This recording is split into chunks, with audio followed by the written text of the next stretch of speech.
સુરત મહાનગરપાલિકાની ચૂંટણી માટે 120 બેઠકો પર 2078 જેટલા દાવેદારોએ દાવેદારી નોંધાવી હોવાનું ભાજપના કહેવાનું જણાવ્યું છે।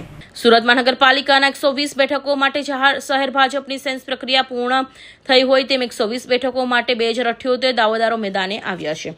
તેમાં વોર્ડ નંબર 10માં સૌથી વધુ એટલે કે 137 દાવેદારોએ ફોર્મ ભર્યા છે, તો વોર્ડ નંબર 4માં સૌથી ઓછા દાવેદાર એટલે કે 34 દાવેદારોએ ફોર્મ ભર્યા છે। સેન્સ પ્રક્રિયા બાદ શહેર અધ્યક્ષ સાથે ધારાસભ્યોની સંકલન બેઠક પણ યોજવામાં આવી હતી।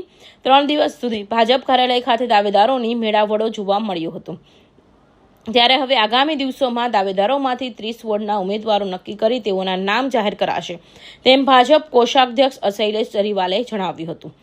હું શૈલેષ જરીવાલા, ભારતીય જનતા પાર્ટી કોષાધ્યક્ષ સુરત શહેર।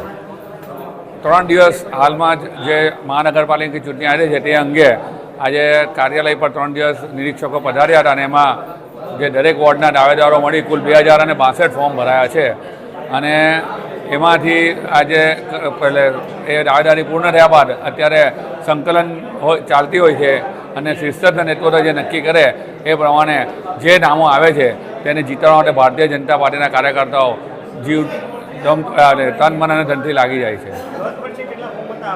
ગત વર્ષે 1900થી વધુ ફોર્મ ભરાયા હતા અને આ વખતે 2062 ફોર્મ છે।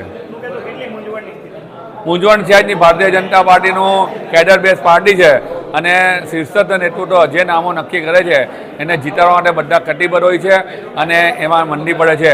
પછી કોઈ વિરોધ નથી, ટિકિટ માંગવી દરેકનો હક છે અને એ હક ભારતીય જનતા પાર્ટી દરેકને આપે છે અને પછી ભારતીય જનતા પાર્ટીમાં જે નામો આવે તેને જીતાડવા માટે બધા લાગે છે।